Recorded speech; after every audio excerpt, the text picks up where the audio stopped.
Well, I don't want to miss this story. You've got a sly grin. This is going to sneak back up to the top here. No. So this is not the stringy vest story. Okay. So little known fact, one of your first investors was Paul Graham of Y Combinator fame. Can you tell us about that meeting? What convinced PG to write you a check? Yeah, it was hilarious. That whole thing was hilarious. Yeah. So it started at demo day. And I imagine K-12 demo. So PG was a guest. Exactly. Yeah. Guest. I was lucky to be invited. Yeah, right. Yes. Not running the show.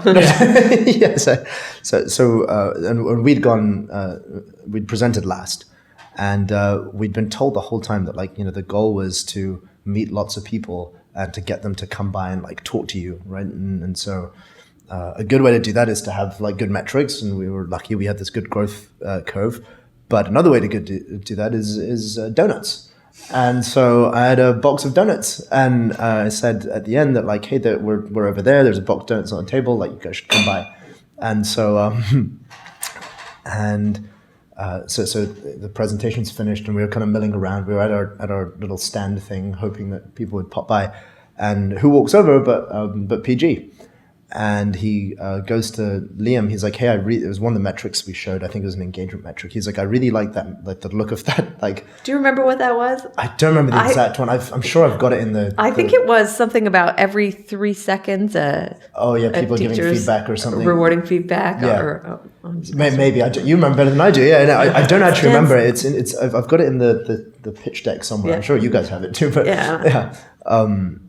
And so he's like, "I really like that metric. Can you show me what the growth curve in that looks like?" And Liam, I can't even imagine what was happening for Liam, because he and we'd read all of PG's essays for ages, right? This is like a legendary person turning up and just having a normal conversation with you, and so poor Liam was just kind of like a holy shit, he's like, "Oh my god, my idol is here," or whatever. Yeah.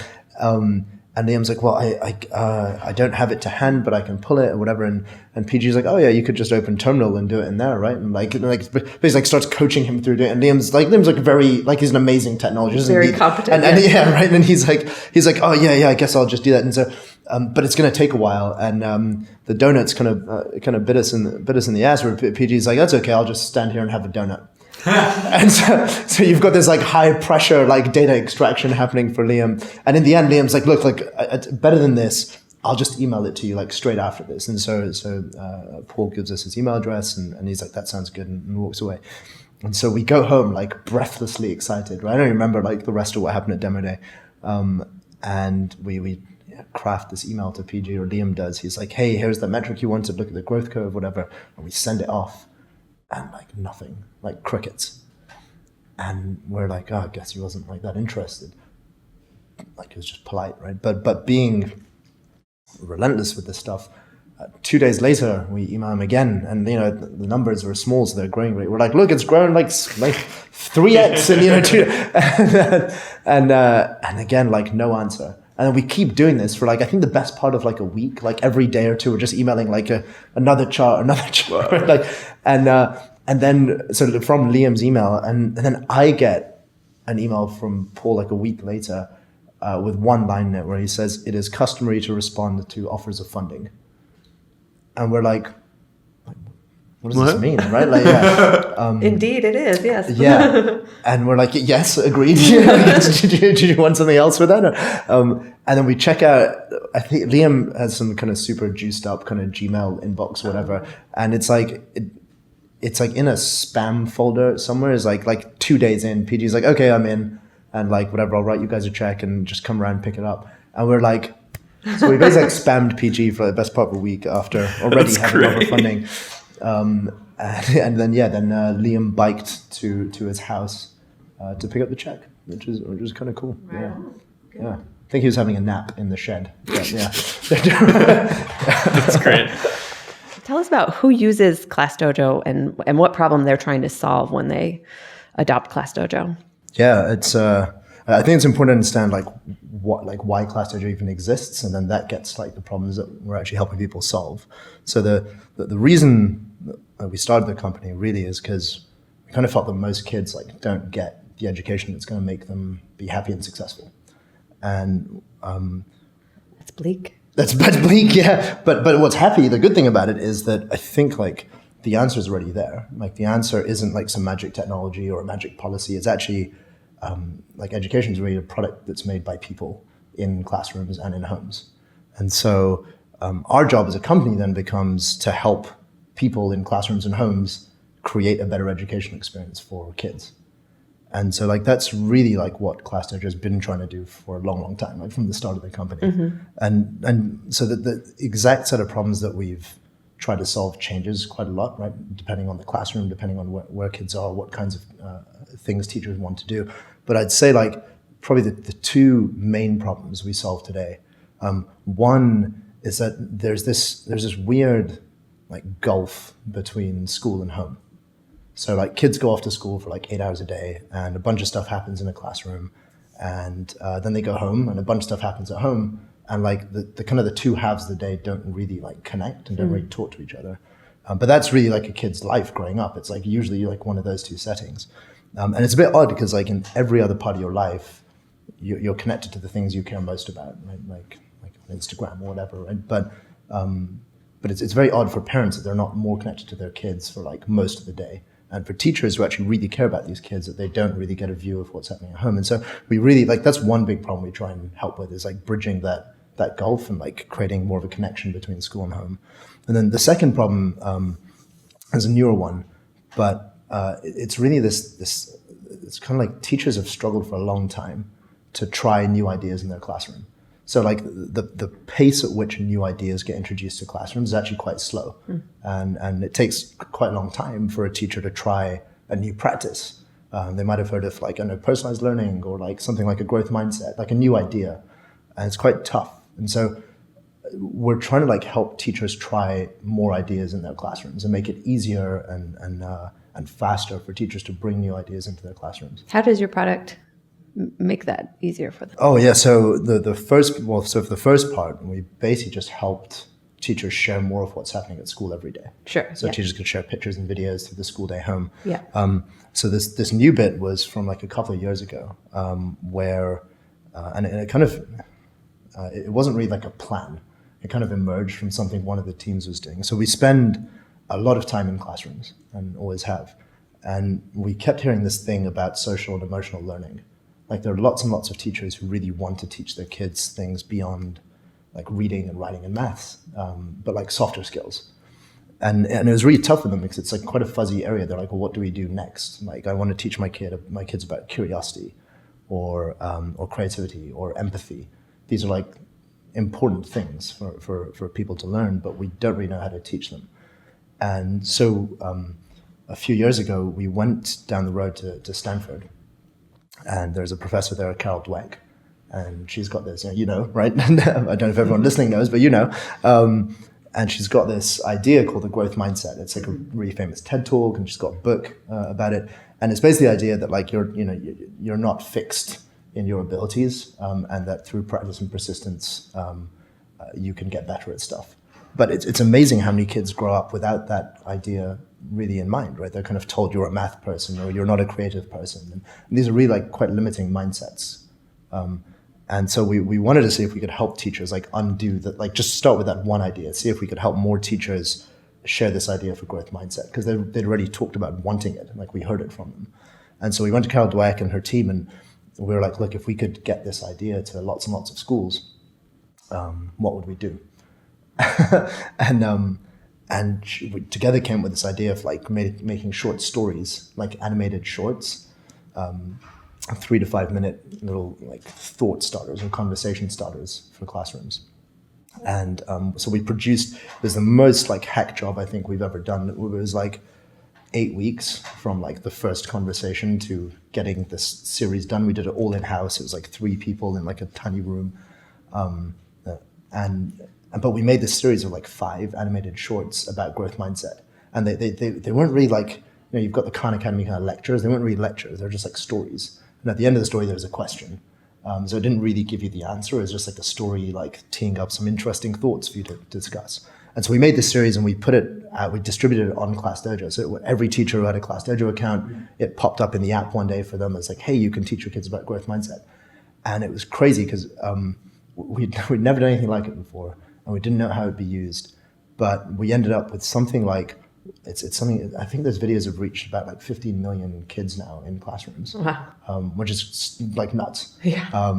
And so that was the first time we ever did anything about this, like bringing new ideas to your classroom. And then we did a follow-up with Harvard on empathy, with Yale on mindfulness, and there's more coming. So it's literally, the teacher says, we want to be able to do this, and you say, we'll create it for you.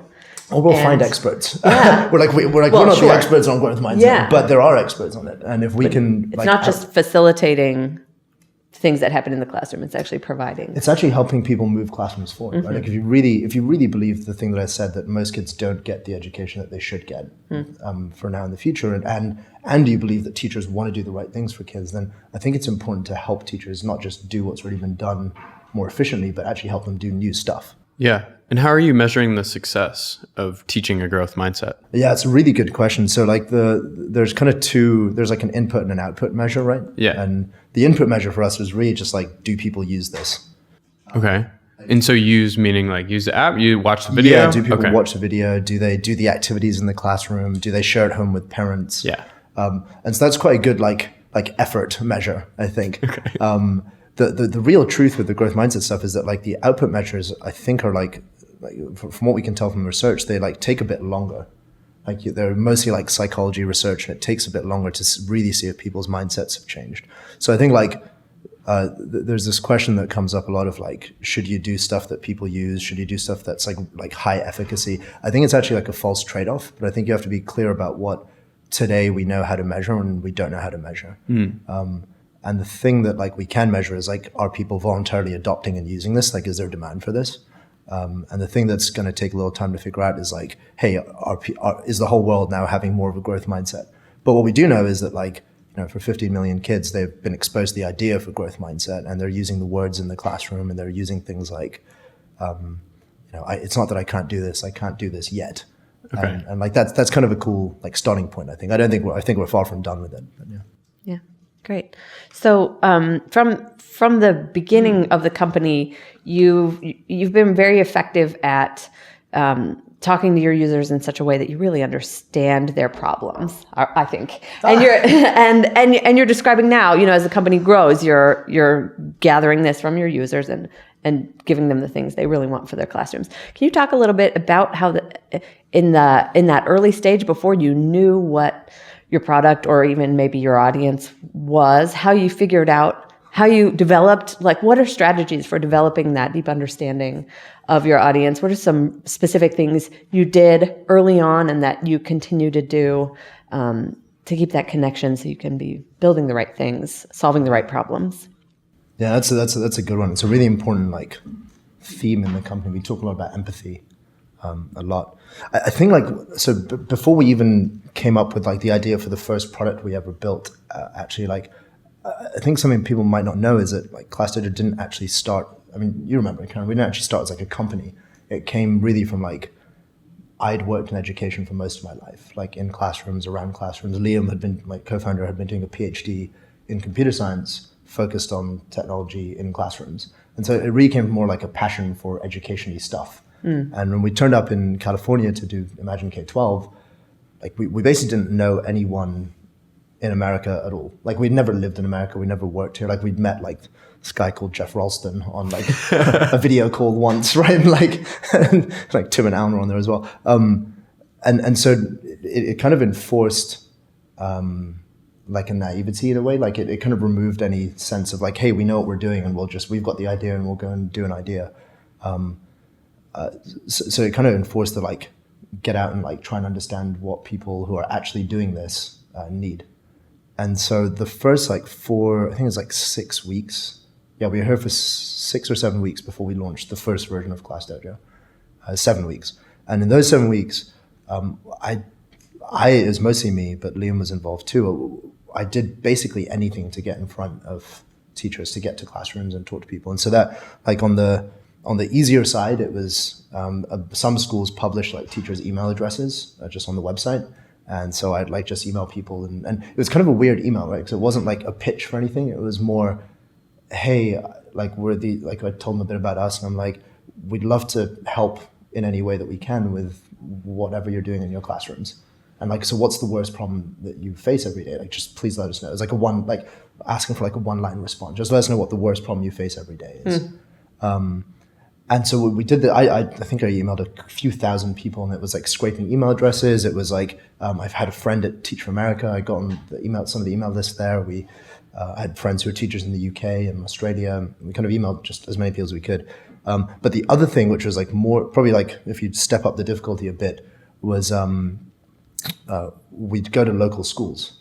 And so like we were in Palo Alto, there was a gun high school nearby. And I found a few teachers there who were willing to talk to me. And I went and taught summer school there, in fact, for like a couple of days. Just so they promised to like, if you can, you've taught, if you can come and teach like summer school for an afternoon, sure, we'll chat with you after summer school. I'm like, cool, I'll do that. We went to like teacher meetups. There are these things called the ed camps. There's actually one ed camp which was really like life-changing for us, which I'll tell you about in a minute. But like, we went to these teacher meetups, and we're just like, as much as you can to soak in the context of your users. Like that's what we did. That's what I did in the early days for a lot of it. We had a particularly horrific one once where we had to go to Los Altos school district, and we were like pretty stingy Brits, and so we didn't want to get a cab. Like Uber wasn't around then. We didn't get a cab, so we like biked for miles in like the steaming South Bay sun to get there, and turned up just dripping with sweat to this audience of teachers. So it was really lovely. Great intro. But you kind of just do whatever it takes, right? Like when you're two guys in a room, and you need to get to understanding like how you can actually help people, you do whatever it takes. So I spoke to I think 300 or 400 people on Skype calls, face to face, in those 7 weeks, and emailed a few thousand more. And then as the company's kind of grown, that's just become like an institution in the company. Like I think we're only 30 people, but we may be unusual in that we have like research as a function in the company. Like there are researchers in the company who spend all of their time talking to teachers. We have like lots of ways of bringing teacher context in, and kids and parents now as well, but bringing that into the office. Like it's up, like the story's up on monitors. Like we have community groups where we solicit feedback all the time. So I think like that's just like, it's an important part of how we build ClassDojo. Is that a vestige of you working in consulting, or do you think it just like fits the company? Because I saw that you worked at McKinsey, and this is a very common question that we get. Like, hey, I'm working in consulting, thinking about doing a startup. What do I do? Like, and it's like this consultant versus entrepreneur, like get your hands dirty mindset, right? Yeah, mine was a bit weird because like consulting was kind of the anomaly for me. Okay. Like, so I was in my teens, and Karen, you know this, but like in my teens, the school I went to actually insisted that you teach as well as learn. So I ended up teaching for like 20 hours a week for 6 years. From age 12 to 18 peers? To our peers, yeah. Okay. And many of us That's did, great. and it was crazy. But it's also one of the most effective things you can do. It's like, the low cost, high quality interventions is peer tutoring. And so like we had this in our school. We had like, I would regularly teach classes of 20 to 30 kids for like around 20 hours a week. What was your subject? That's all of them, right? Like you'd go across, everything. Yeah. I mean, you'd go across like physics, chemistry, economics, maths. It was really really fascinating kind of school. So I taught for like a long time, and I got to college, and I was an economist, like a math person. I thought I would carry on with a PhD in that, and I ended up going to teach straight after college instead. And so like all the conventional consulting banking didn't really appeal that much. But then McKinsey are very good at the CRM system kind of follow up, and they're like, they track where you go. And I was like, oh, I'm going to teach, and they're like, oh, we've got this education team here. You should come and join the like do some education work. Really? And they were like kind of advising governments on how to set up education systems. And so I went there, and I spent a bunch of my time there in education. And ultimately, the reason you just said is the reason I left. That like I think there's only so long. Like if you're used to like getting your hands dirty, there's only so long you can like advise people and not actually do the work. Yeah. And so I think that was more like the way that I'd always been. Consulting was like the kind of the left turn a bit, but yeah. Okay. It was good, but it wasn't for me forever. So you talked to these hundreds of teachers and released this first product. Yeah.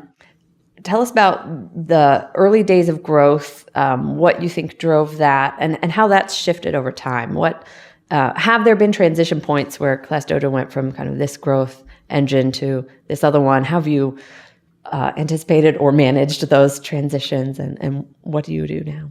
Yeah, no, it's. But tell us about that early growth. Yeah. So we had our first like 7 weeks or 7 weeks or so of talking to teachers, like building like little prototypes and things. And then week 8, I remember this because it was a Sunday morning, and we'd put the first version of ClassDojo like live for anyone to sign up for. And it was quite early on Sunday. It was something like, it was like 6 or 7 in the morning. And there was this ed camp in Oakland. So an ed camp is really just like a group of teachers coming together at the weekend to talk to each other about like new things they're trying out. So it's kind of like teacher professional development camp. Mm-hmm. But they're doing it at Skyline High School in Oakland. And we were in Palo Alto at the time. And I woke up at 6, 7. I was like, oh man, like I'm exhausted. Like we'd been sprinting all week to get this product out. And I was like, I should probably just blow this off and like be nice to have a lie-in. And I don't know what it was, but I posted, I think it was on Facebook, and I posted like, I also didn't have a way to get there. I was like, I can't bike that far. Like the cab's gonna be really expensive there and back. And so I posted on, I think it was Facebook, and I was like, is anyone going towards Oakland today? Like on the off chance anyone's going, I'd love a ride. And then turns out another person from our Imagine K-12 class, Chris Streeter, in fact, and he was like, yeah, I'll pick you up and go. And I was like, oh, I guess I'm going to EdCamp now. Yeah. So it's a good lesson to, try to like be the hardest working person in the room. Right. But like, Chris picked me up, went to the EdCamp, and basically just starting, there was like something like 80 or 90 teachers there. And we were just chatting. They're like, oh, like you're not a teacher. What are you up to? And I told them about this thing that we'd been working on about ClassDojo. And they're like, oh, that sounds really fascinating. And then like 2 or 3 of them were like, oh, I might like check it out and like tell some friends about it as well. And so we kind of had these 2 things. They're the people we'd already spoken with, who you can imagine like the most magical experience you could get is someone turns up and says, hey, we just want to solve a problem for you. And then goes and builds something that tries to solve the problem. Like that's like a good experience for you. That's like a very white glove kind of service. And so a bunch of people got that. That was the 400 teachers or so that I'd spoken with. And then this new set were like, oh, that might work for me as well. And then they started using it, and they like tweeted out to like, Twitter was actually big for us in the early days. They started telling like their teacher followers and friends about it. A few of them turned out to be quite like influential, like thought leader type teachers. Mm-hmm. And so by the end of that first week, we had about something like 80 teachers using it every day. And we were like, well, this is amazing. 80 was like just an unimaginable number for us. And this is in the summertime when this was like right at the end of the summer. It was like I think we got to the last week of July or first week of August. Okay, so schools are not really in session, but well, you've got so this is one of the secrets was like teachers are already preparing for like what's coming at the end of August, right? So already trying things out. They're already like setting up classes and all that kind of stuff. So this was like kind of crazy. We're like, wow, there's people like actually picking this thing up. And then what happened was from then through demo day, which I think was like, was it end of August or early September? Early September. Yeah, so it was like roughly a month, like 4 or 5 weeks or so.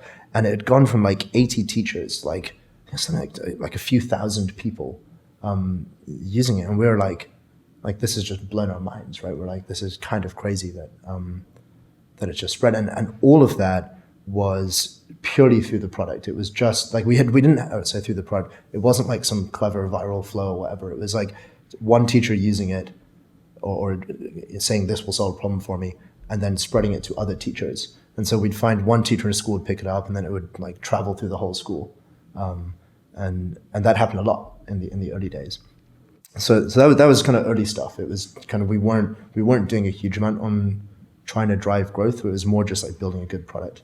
But a little bit later, probably the biggest turning point, and it's this thing that continues to this day, was we went to observe a teacher's classroom in Bessie Carmichael Elementary here in the city, and her name is Jenna Klein, and so we went to sit in her classroom, and we were like, wow, like this she's a pretty awesome teacher. She's a science teacher, right? Like she's a great classroom and whatever, and she was using Dojo, and we thought nothing more of it. We had a bunch of research notes, went back to the product teams, whatever. 2 months later, I get an email from Jenna, and she was like, "Hey, I'm thinking of transitioning out of the classroom, and I'd love to come and like do an internship with you guys. Like, would you be up for that?" And we were like 6 people at the time or something. We were like, I don't know what we would do with an intern, and we're like, yeah, sure. Like, we've probably got like support or something that needs doing. Like, you can come and help out. And so she joined for the summer, and she was doing a bunch of like support stuff. And at the end of the summer, we were like, well, I guess she's going back to teaching now. And she came to me and said, Sam, I think we're really missing a trick with community. And I was like, what do you mean community? Like we're building products, right? And she was like, no. Like I found this thing where like, you'll get one teacher in a school who loves this and then spreads it to other teachers, and it's a real pattern. And here's how like the growth rate of like, she'd done basically like a whole analysis of like how schools with an influencer teacher who's spreading the word grow faster than other schools. And she'd got these like she'd set up like a Facebook group for a bunch of these power users. She'd done all this like secret work basically in the summer on community stuff. And I was like, yeah, like I guess we can extend the internship for a few months and just see how it goes. But this was like one of the big secrets in the company was like, teachers are like amongst the most underserved, I think, people in the world. Like if you think the average teacher, they get into this job, which is like, pretty underpaid relative to most other jobs you could do. It's like often underappreciated. It's really tough. And you're like on your feet with like 30 kids all day. Like it's a really tough job. And so if you turn up and you're like, hey, we're going to be the people who like really listen to you and help you change your classroom to be the one that you dreamed of rather than like feeling like you've got your hands tied the entire time. It turns out they tell people about that. And Jenna built this crazy, not crazy, I shouldn't say that, but it was like a community of teachers who are just so enthusiastic about changing their classrooms and helping other teachers change their classrooms. Making these connections among your users. Yeah, I was going to say, can you explain how that dynamic actually works? Yeah, right. Yeah. So you say you're looking for a teacher who will be an advocate in any particular school. Yeah. Right. So how are you finding them, and then what happens from there? Yeah. So usually they'll find ClassDojo, and then we'll support them to like spread the word a bit more. So Jenna made this community called the Mentor Community, and the mentors are basically like our first teacher in every school that we're in, who finds ClassDojo. So we still don't do that much to spread it to new schools. Like people, it jumps through like social networks. It's still primarily organic. It's still primarily organic. We still don't pay for user acquisition. So it's all like word of mouth. But once it gets to a school, then we really support that mentor to spread the word and to bring other teachers along if they think it's good. Like we don't want like a top-down implementation. We don't want the principal to grab it and push it onto everyone. We want it to spread like in a grassroots way. And so Jenna built this whole like community which is like supportive of each other and supportive of like spreading the word. And that's like it's a community with a purpose, which you class as a movement, and that's like a really powerful thing. And so I think the turning point for us was Jenna, and like if strategy 1 was just like good product, obsessively listening to people and serving them, strategy 2 then was building a supportive community that is excited about like a different future for education. And I think that's like a secret, the community stuff. I don't think many companies really understand that. Did Jenna stay with you? Yeah, she's still with us today. Nice. Yeah, she's awesome. Good job, Jenna. Yeah. Right on, Jenna. That's awesome. So Jenna's with you, and you're more than 6 people, but you're still a small team. Still pretty small team. And ClassDojo. So can you give us a sense of your reach now in terms of the product?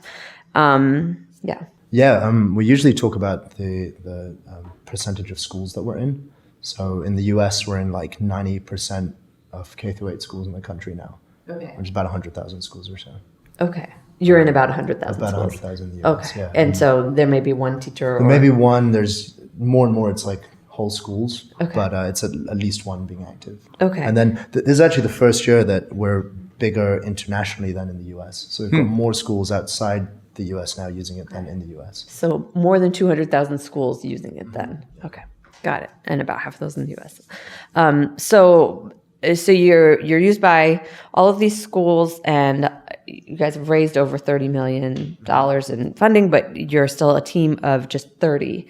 And Well, is that unusual given where you are? And was it a conscious decision to kind of keep the team at this size and run lean? Can you tell us about that thinking and kind of how you make that work if that's unusual? Yeah, I mean, judging by the way you're asking it, it sounds pretty unusual. But I think so. I don't know. I'm like, is this the right question? Yeah, no, absolutely. Yeah, I mean, I think it's like the average company would be much bigger in terms of headcount. Yeah. No, it's certainly something we've thought a lot about. It's definitely intentional. There's a few things for me. One is that like I think it's always surprising how much small teams can get done, and I think there's actually like large diminishing returns to like very, very large teams. And so for Dojo, like we've kind of been informed by there's a great book called Team of Teams on this. I keep plugging this book everywhere, but plug away. Yeah. But yeah, it's basically like how you create. I'm really interested in this as an area of personal interest, is how you create high performing teams. And this book talks a lot about two concepts, like empowered execution and shared context. And so I think the conventional way of, or a conventional way of building teams is that you hire like the VP who then like issues the instructions to the troops and the troops go and execute. And I think in like fast moving or uncertain environments, it's far more interesting to have a team of leaders who are capable of making decisions quickly and moving quickly. So I think what we've done instead of building very large teams is build like the 30 people are structured in like even smaller teams, right? Like we have product development teams, which are anywhere between like 3 to 10 people, a mix of engineers, PMs, designers, etc. And so we try and have each of the teams having like a clear mission that they all believe in and are empowered to execute on it. So they've got all the information they need. So internally in the company, everything is public. Like board decks are public, financials are public. You have all the information to make like a globally optimal decision about what you should do next, rather than like just getting a sliver of information and having to march forward on that. And so I think that's actually how you get the most from people, is when people are like really bought in on a mission they believe in and they feel like the owners of that mission. And so I think we've obsessed a lot over building that kind of culture. I don't think we always get it right, but we've seen great returns to really obsessing over like the right kind of culture. And so we could certainly do with many more people on the team. Like I'm not saying that this is like, this is where we'll stay now. In fact, we like our first recruiter just joined last week. So I've done all the recruiting so far, but I do think the small team thing is like really undervalued. I think if you can get small, high performing teams working, you can scale those a lot. And there's actually something that Amazon talked about a lot with like the 2 pizza teams and things, is if you can get small autonomous teams. What is a 2 pizza team? Oh, like the whole team could be fed with 2 pizzas. Oh, I see. Yeah. Okay. I can eat 2 pizzas, so that's why I do all the podcasts on my own. So what would you advise people who want to adopt that same strategy, but they're also used to doing all the stuff? They're like, I want to do all the recruiting because so far I've recruited 30 great people. Yeah. And how do you train yourself to let go? Yeah, I think so. Specifically for me as CEO, I think it's there's this great thing in Dalio's book, Principles, of like what your job becomes. And he's got this diagram which is basically like goals, machine, results. Okay. And the machine is just people and culture. And like periodically you kind of want to step back and think about like the design of the machine and like what your role is in the machine. And Benedict Evans actually has a good post on this. It's about Amazon. He calls it the machine that builds the machine. Okay. And I loved it. But I think this is like it's an important thing to be able to get some distance and reflect on like what the appropriate role for you in the company is. I think actually Sam Altman said this, that you get to about 25 people and your job shifts from building the product to building the culture, and it kind of stays there. And that's so true, right? Like the reason I've just replaced myself with an actual recruiter is that that's not the right job for me anymore. But there are other parts of the culture that I need to focus on and build. So I think it's, to answer your question, I think it's having a retrospective loop on what your role as CEO is in both designing the whole machine and then your part in that machine. Okay. What other books have been helpful for you in developing a leadership and product strategy? Oh, there's a lot. There's We have a pretty obsessive reading culture at Dojo. We have a book club every month, and most people do I think an hour or so of reading a day at least. But yeah, it's quite good. But there's been a few. So I've talked about Team of Teams. There's Extreme Ownership is another good one. There's kind of like the convention, like the 0 to 1 and all like that. The startup ebooks. The startup-y kind of books, that everyone will point to. I should pull up my Kindle and think of what some of the unusual ones are. But I really loved Principles when you read it a while ago. Yeah. It's certainly a little bit extreme, but I think it's quite good. Mm-hmm. There's one called The Evolution of Everything, which, like the main message from it was that I think it's very easy to believe the world is like designed in some way, and embracing like emergence in the company. For instance, the growth mindset videos I spoke about, like that was an emergent idea. That wasn't CEO said we have to do growth mindset videos. That was like one of our product development teams like came up with this insight, and now that's like a major part of what we do at Dojo. And so that embracing the idea of emergence is a really, really important one. And do you draw inspiration from books that aren't about business? Yeah, I mean, there's a lot. There's one that I'm reading at the moment called The Diamond Age, which seems quite good. Okay. Yeah, I'm quite early on it, but I'm the ones that are coming to mind for me now are all the ones that I've read recently. Yeah. So, yeah. So, that's everything. Yeah. Karen, I have a question. What was Sam like in the early days? What do you remember about him? In the early days at Imagine K-12, sure, yeah, because we met when you moved to America to build this startup, but you didn't know what this startup was yet. Other than it was going to be an education. It's just valuable because so many people like listen to the podcast or watch videos, even like the authors you're talking about, right? Yeah. Like, oh, this is Jocko's book. He's so hardcore. How do I become Jocko? What's the workout plan? Yeah. They're just some guy, right? And he was an 18-year-old at some point, and the same is true for all of us, right? Yeah. So I think that perspective would be interesting if you remember it.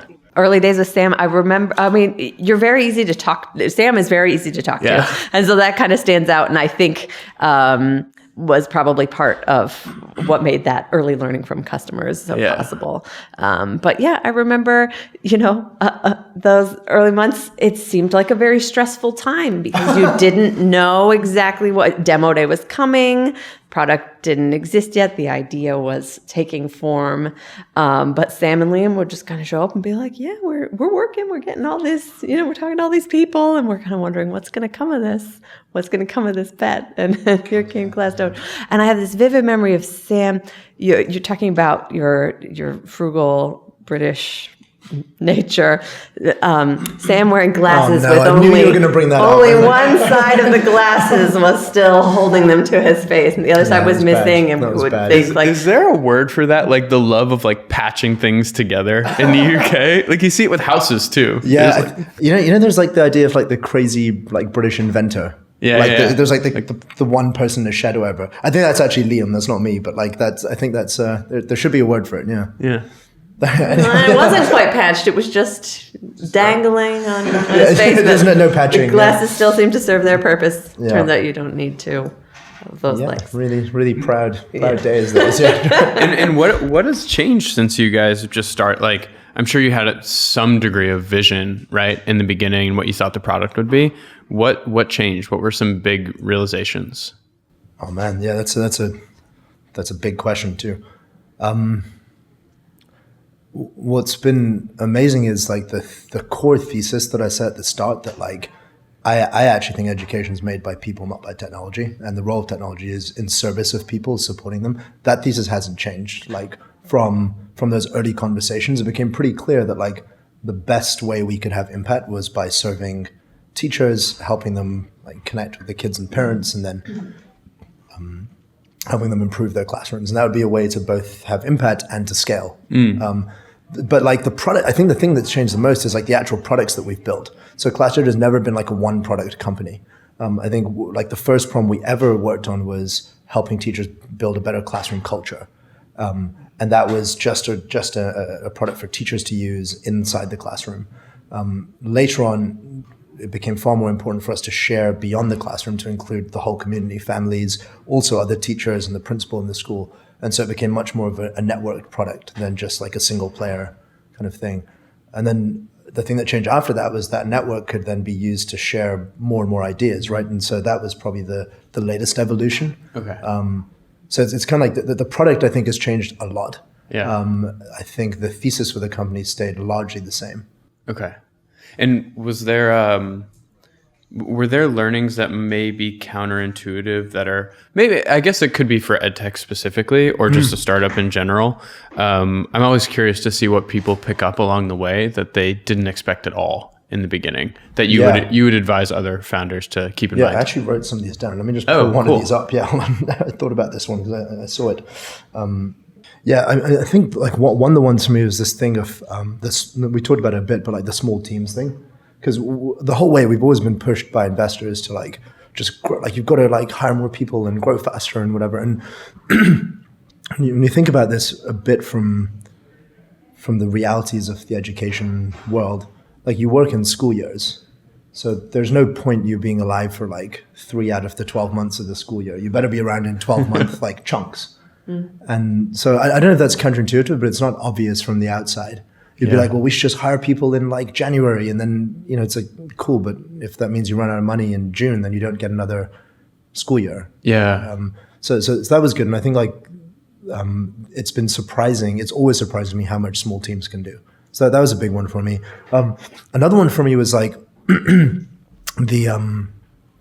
emergence thing. I think there's a narrative in Silicon Valley that like some kind of far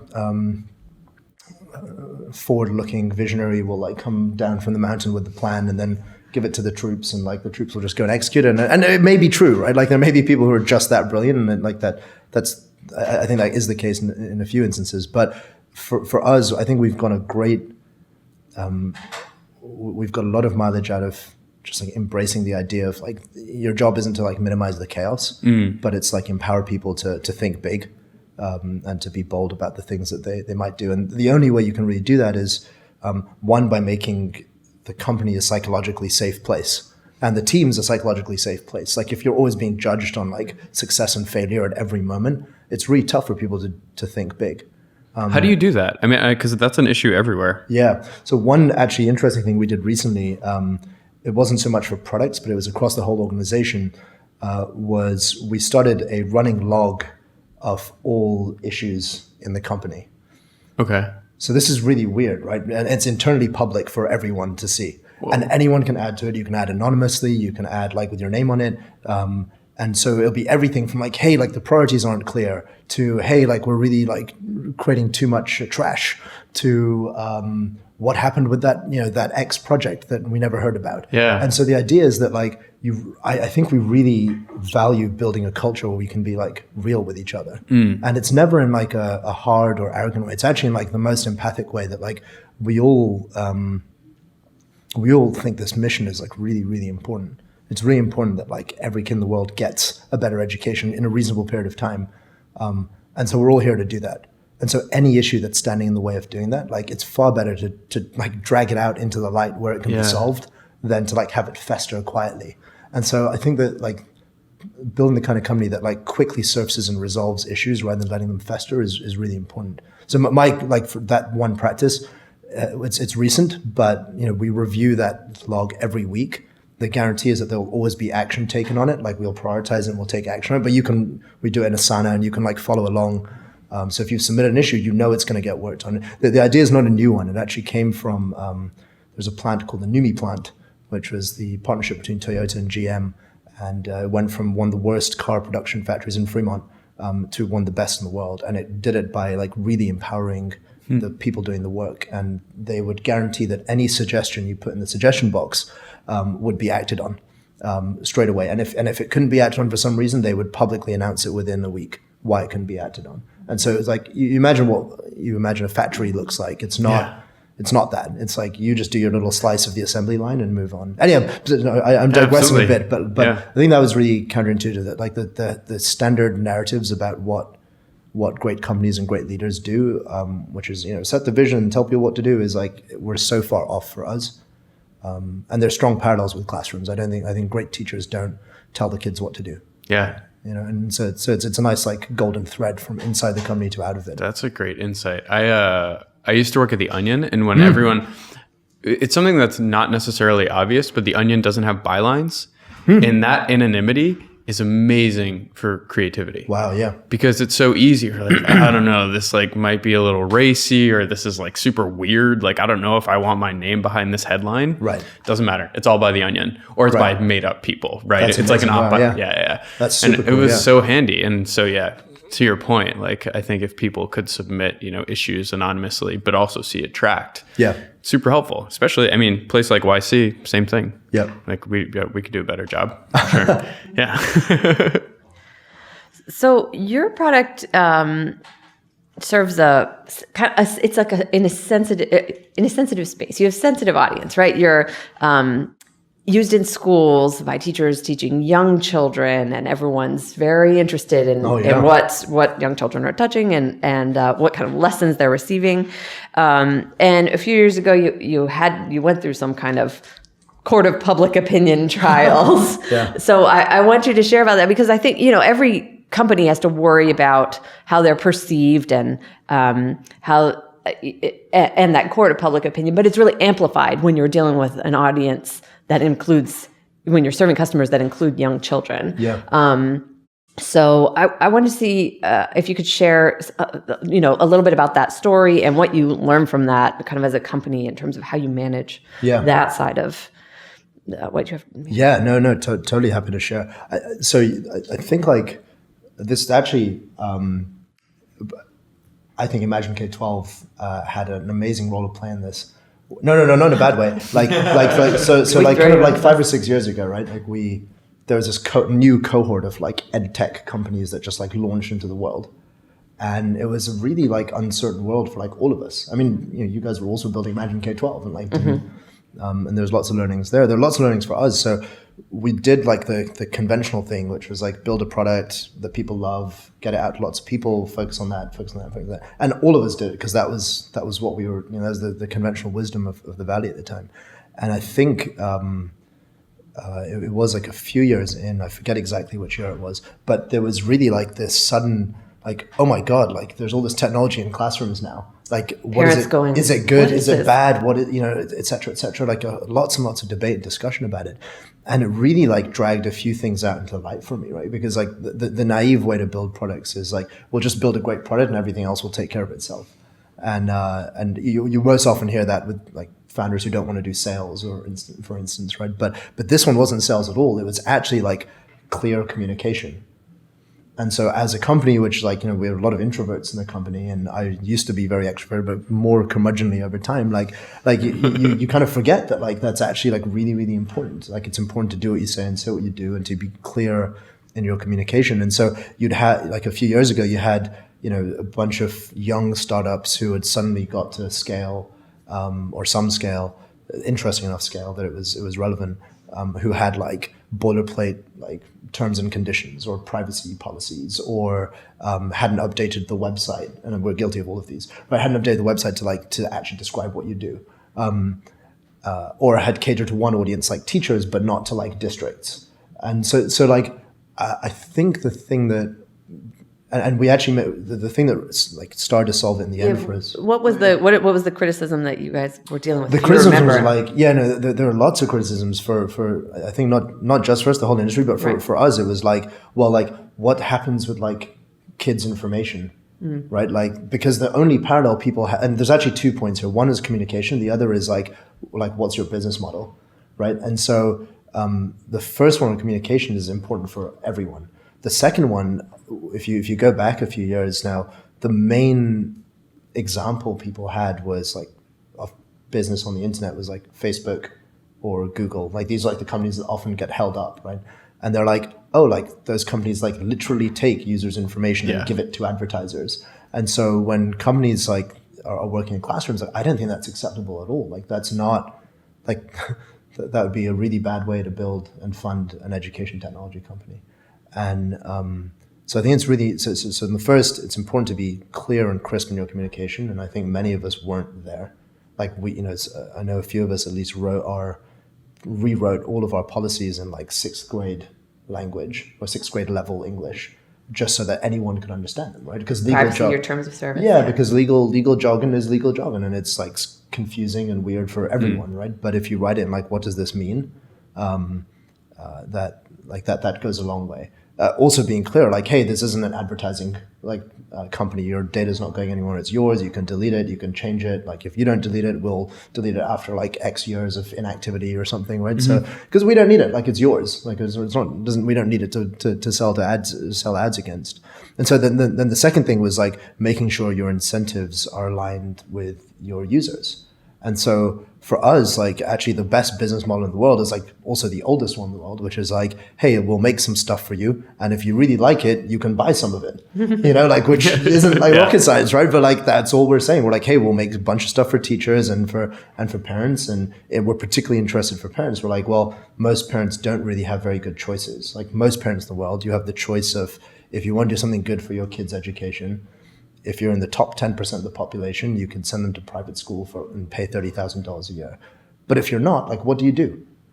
And we're like, well, if we could give you a better choice to make there, which is also affordable, et cetera, if we give you, we call it the education bundle for your kids, like, would that be interesting? And parents are like, yeah, that would be really interesting. And so I think just being clear about these things is something that we weren't guilty of because we're so heads down, like, just building products. Because make something people want, right? Sure, and your intentions, but everyone else is saying. And I think it's one of those things of like leveling up as a company where you realize like the scope of your responsibility extends beyond like your own user base and beyond like your team and beyond the people in classrooms who we are obsessed with and love. It extends to people who have never touched your product or used it, and they need to know too. And that was like a whole different thing. We hired a head of comms that year, and she's still with us, and she's amazing. But that really like built a new function in the company, right, that we didn't have. As you expand internationally, as you said, you're now used in more schools internationally than in the US. Is that kind of changing the communication needs? I mean, there are different kind of privacy regimes in the EU and so forth. It's what do you see? Yeah, I mean, the short answer is yes, right? Sure. Like you do the right thing for every jurisdiction you operate in. Anything kind of interesting or counterintuitive coming out of that, or it's pretty straightforward? You just kind of abide by that? I mean, it's pretty straightforward. The rules are all different, but they're all in the same spirit, right? Like, but in terms of communicating with parent communities, so that, or maybe, I don't know, maybe penetration in those different countries isn't at the level where you're getting that scrutiny kind of in the press and so on. Well, maybe it is. I don't know. Yeah, no, I mean, like I said, we're majority international now, so the growth is good. But I think like the EU is like kind of famous for being very buttoned up on privacy. So there's a while ago there was like I forget what it's called now, but it was like the safe harbor thing, and then there was the privacy shield, and so you just kind of we have like people in the company who like full-time stay on top of that stuff, sure.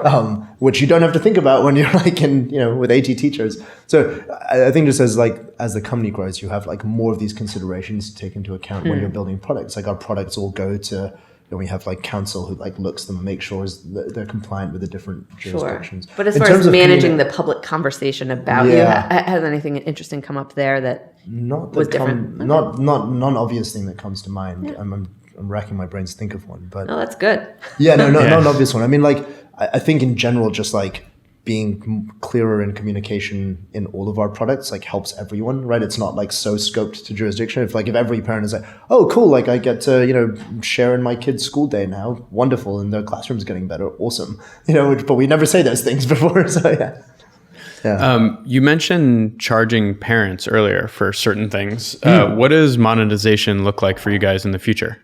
Yeah, I think we've always had, this is one of the things that hasn't changed from the start, actually. Yeah. It's like we've had the same view on it that, so a few principles, like we really do want to reach like every classroom in the world. Like it'd be really good if it's one of the flaws with the current education system is that I've already talked about one, which is that like there's often stagnation. You can't get new ideas implemented quickly. It's all like, what would you call them? Like type 1 decisions, right? They're like big heavyweight kind of like, do we do this or not? And if you can make it like a type 2 decision, make it really easy to try and reverse, like wonderful.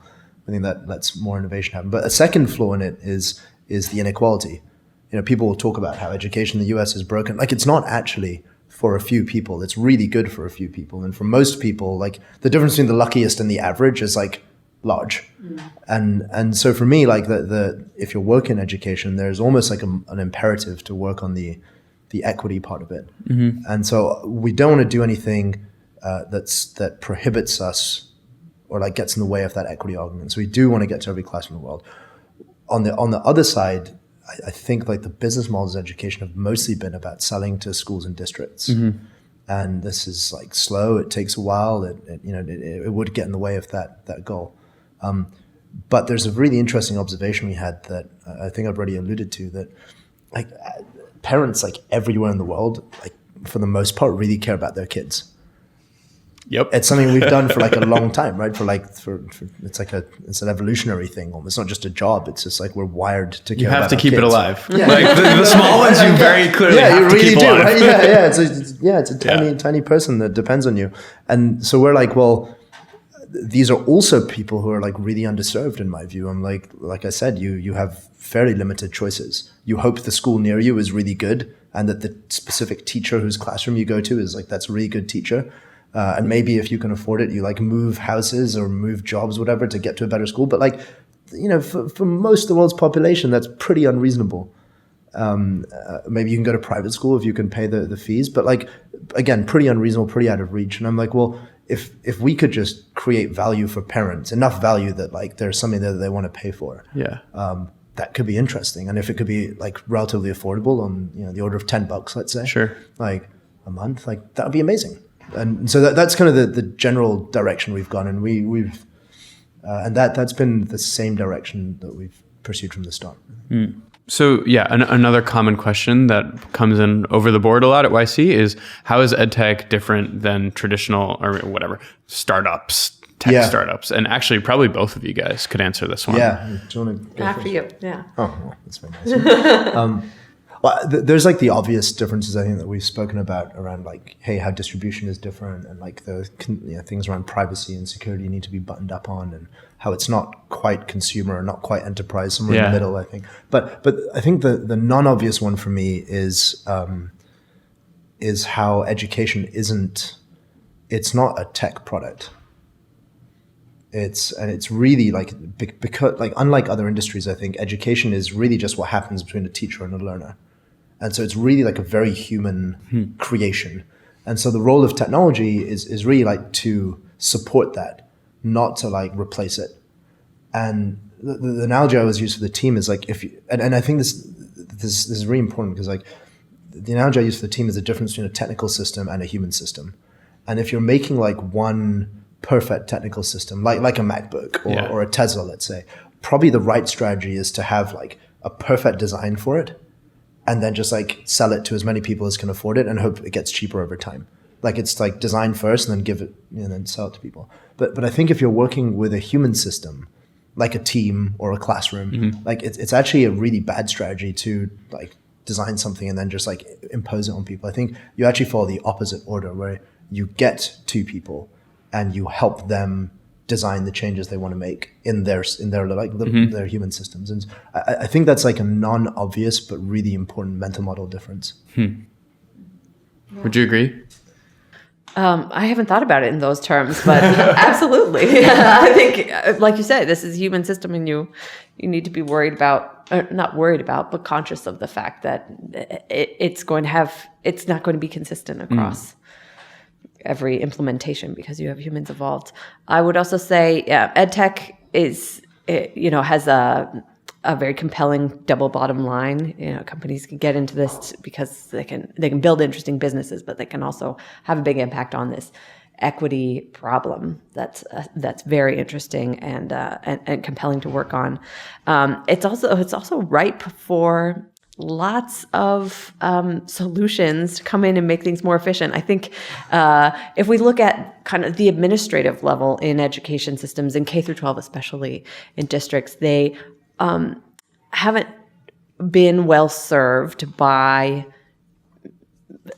enterprise products that, you know, they try to adapt into the education system or buy a lot of the legacy education products. So we see a lot of great companies being built around not being so focused on the classroom, but in this back office. How do we do these things efficiently that we've figured out how to do well in enterprise settings, but something needs to be a little bit different in a school setting. And so there's just a lot of room to build interesting companies in this space still. So it's an exciting place to be working in. Yeah, I think that's great. Out of that. Yeah. All right. Well, thanks for coming in, Sam. Cheers. Thank you. Yeah, good to see you. Yeah. Take care. Appreciate it.